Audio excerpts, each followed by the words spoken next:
வணக்கம்.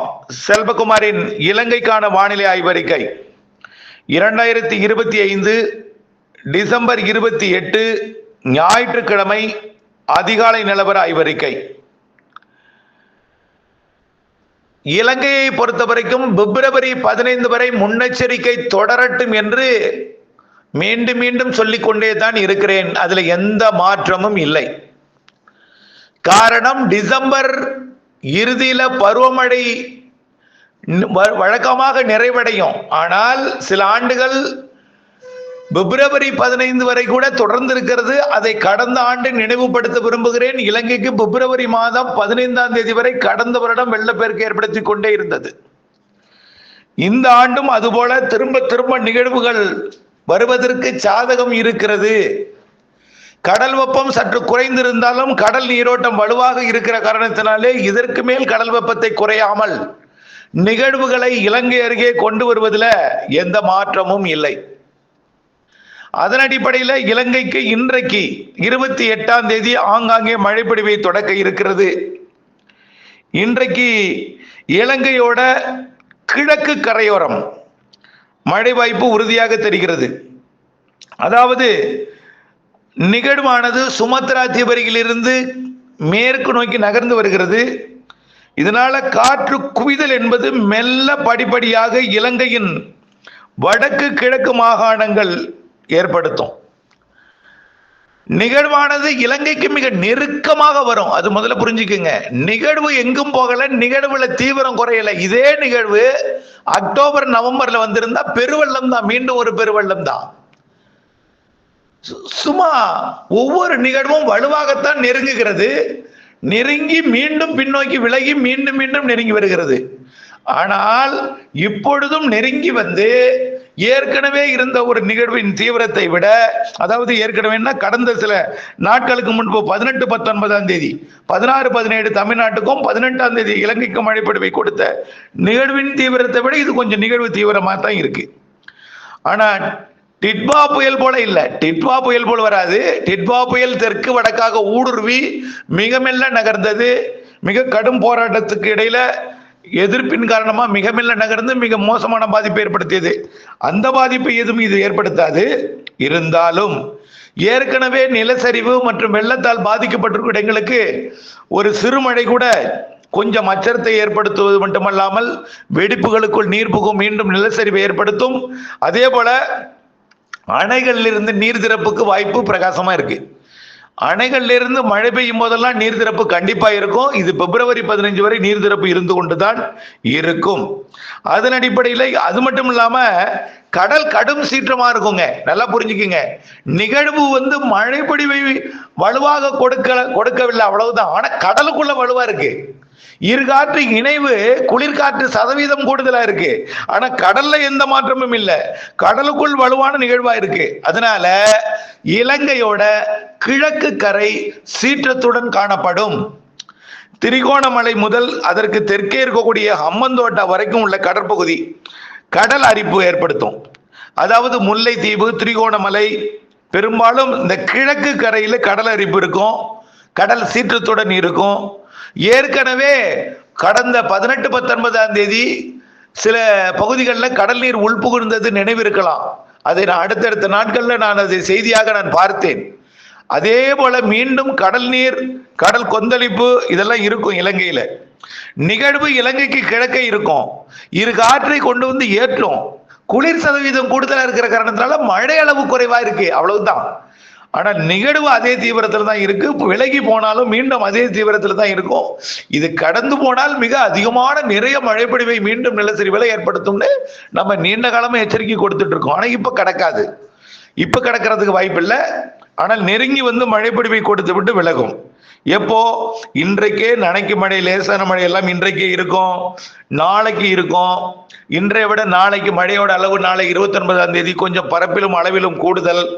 30ஆம் தேதி நல்லாவே கூடியிருக்கும். 31ஆம் தேதியும் 1ஆம் தேதியும் மிக கனமழை பொழிவு வாய்ப்பு உண்டு. இதுல 31ஆம் தேதி இரவு முதல் 1ஆம் தேதி புத்தாண்டு தினத்துல கடுமையான ஒரு அச்சுறுத்தல் மழைங்க. பாருங்க, நீங்க நான் சொல்லிட்டே இருக்கேன்.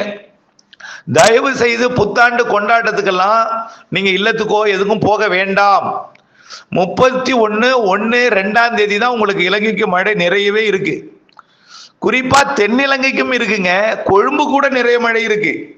31 கொழும்பு கூட மழை இருக்கு. 31 1 2 மழை இருக்கு. ஆகவே இலங்கையை பொறுத்த வரைக்கும் ஒட்டுமொத்த இலங்கைக்கும் நல்ல மழை இருக்கு. இதுல 31 இரவு கண்டி, முக்கியமா எச்சரிக்கை, கண்டி, ரத்னபுரா, காலில எல்லாம் கடல் சீற்றம் இருக்கும், எல்லாமே இருக்கும். காலி மழைக்கும் அச்சுறுத்தல் இருக்கு. நிலச்சரிவு ஆபத்து, வெடிப்புகளுக்கு இடையே நீர் புகுந்து நிலச்சரிவை ஏற்படுத்தும். மீண்டும் சொல்றேன், மழை பொழிவு கனமா இருக்கு. 31/1/2 இலங்கையை பொறுத்த வரைக்கும் இன்றிலிருந்தே மழையோட அளவு படிப்படியா கூடும். நனைக்கு மழை, தூறல் மழையா வரும். இன்னைக்கு நாளைக்கு அது லேசான மழையா மாறும். 29 30 மிதமான மழையாகவும் சற்று கனமழையாகவும் மாறும். 31 மிக கனமழையாக மாறும். 1 மிக கனமழை பொழிவு தொடரும். 2 மிதமானது முதல் சற்று கனமழையா தொடர்ந்துட்டு இருக்கும். பிறகு விலகும். ஆகவே இந்த நிகழ்வு நெருங்கி வந்து விலகி செல்ல போகிறது.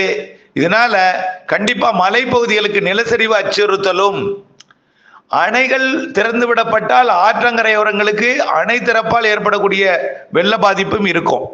அடுத்தபடி அது எப்படின்னா 31/1/2 30 பிறகு 31/1/2 நல்லா கவனிச்சிங்க. எல்லா மாகாணங்களுக்குமே மழை உண்டு. வடக்கு கிழக்கு மாகாணங்களுக்கு உண்டு.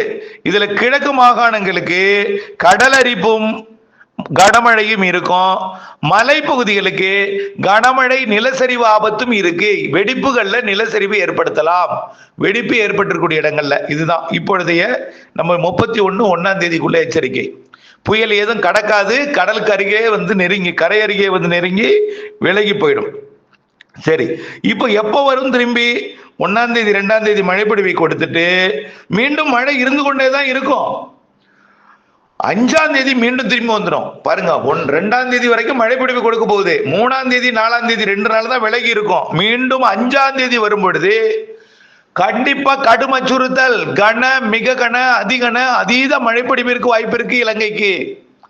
5 5 6 7 8 5 6 7 8 இலங்கைக்கு அதீத மழைப்பொழிவு வாய்ப்பு இருக்கு. புரிஞ்சுக்குங்க. 5 6 7 8 5 6 7 8 இலங்கைக்கு கடும் அச்சுறுத்தல். வலுவான நிகழ்வு மிக நெருங்கி வந்து அது இலங்கைக்கு தெற்கு புறம் வழியாகவோ அல்லது தென் இலங்கை வழியாக ஊடாக கடந்தோ பயணிக்கலாம். இதுல இலங்கையோட தெற்கு மத்திய பகுதி, தெற்கு பகுதி, பெரும்பாலும் இலங்கையோட கிழக்கு, தென்கிழக்கு பகுதி மற்றும் தெற்கு பகுதி, அதாவது திரிகோணமலைக்கு தெற்கே பெரும்பாலான பகுதிகள், அனுராதபுரம் வரைக்கும் உள்ள, அதே போல கண்டி எல்லாம் வரக்கூடிய 5 6 7 8 மிக கனமழை பொழிவு இருக்கிறது. இப்படி நிகழ்வு மீண்டும் அடுத்தது பார்த்தீங்கன்னா 8 வரும். மழை இன்னும் விளையல. மீண்டும் இது 5 6 7 போனதுக்கு அப்புறம் 8 9 இடைவெளி கொடுத்து மீண்டும் வரக்கூடிய பொங்கலுக்கு முன்னாடி மீண்டும் ஒரு நிகழ்வு வரும். அது பொங்கலுக்கு பிறகு வந்து நல்ல மழை. பொங்கலுக்கு முன்னாடி ஒரு 2-3 நாள் நிகழ்வு மழை. பொங்கலுக்கு இடைவெளி கொடுக்கலாம் அல்லது பொங்கல்ல கூட மழை இருக்கலாம். பொங்கல் முடிந்து மீண்டும் 3 நாள் மழை, மீண்டும் 2 நாள் இடைவெளி, மீண்டும் 3 நாள் மழை, பிறகு 2 நாள் இடைவெளி, 3 நாள் இடைவெளி கூட கொடுக்கலாம் சில நாளைக்கு. இப்படியே பிப்ரவரி மாதம் 15 பிப்ரவரி 15 வரைக்கும் நிகழ்வு மழைப்பொழிவை கொடுக்கும் இலங்கைக்கு. புரியுதுங்களா? இடைவெளியும் இருக்கும், மழையும் இருக்கும். பெரிதாக குளிர் இருக்காது. குளிர்காற்று, மியான்மரிலிருந்து வரக்கூடிய குளிர்காற்று, அந்த குளிர்காற்று மழைக்கு சாதகமா இருக்கும். கடல் சீற்றத்தை ஏற்படுத்தும். காற்றோட வேகத்தை வடக்கு கிழக்கு மாகாணங்கள்ல கொஞ்சம் கூடுதலாக இருக்கும். காற்று இருக்கும். காற்றுனா புயல் காற்று இல்லைங்க, வழக்கமா நிசப்தமா இருக்கும். வரக்கூடிய 30 31 கூட நிசப்தமா தான் இருக்கும். ஏன்னா தொலைவில் இருந்து கொண்டு மழை தரும். கடல் சீற்றத்தை ஏற்படுத்தும். கடலுக்கு ஒரு மாதிரி கடல்ல எட்டி இருந்து விட்டு கொஞ்சம் கலக்கிறதுனால கொஞ்சம் அலை சீற்றம் இருக்கும். 5 கொஞ்சம் காற்றோட மழை தான். 5 6 7 8 கொஞ்சம் ஒரு நாள் தாமதம் அடைஞ்சால் 6 7 8, அதை விட ஒரு நாள் தாமதம் கூட இல்லை, 7 8 9. எப்படியோ 3 நாள் மழை இருக்கு. பொங்கலுக்கு முன்னாடி 3 நாள், பொங்கலுக்கு அதாவது 5 10 இடையில ஒரு 3 நாள், 10 பொங்கலுக்கு இடையில ஒரு 3 நாள் இருக்கு. 2 நாளாவது இருக்கும். அதுல கண்டிப்பா மழை இருந்து கொண்டே தான் இருக்கும். இடைவெளியும் இருக்கும், மழை இருக்கும். தொடர்ந்து அப்டேட்ஸோட இணைந்திருங்கள். நன்றி. அச்சமோ பீதியே வேண்டாம். டிட்வாப் மாதிரி எல்லாம் கிடையாது. தொலைவில் இருந்து மழை கொடுக்கும், கடல் சீற்றத்தை ஏற்படுத்தும். பிறகு இறுதியில் 5ஆம் தேதிக்குள்ள இன்னும் கொஞ்சம் வலுவான மழை. டிட்வா போல வெள்ளமோ நிலச்சரிவோ இல்லை. ஏற்கனவே வெடிப்புகளுக்கு தண்ணீர் புகுந்தால் நிலம் சரியும். அதே போல அணைகள் நீர் திறப்பின் காரணமா கரையோர மக்களுக்கு வெள்ள பாதிப்பு ஏற்படுத்தும்.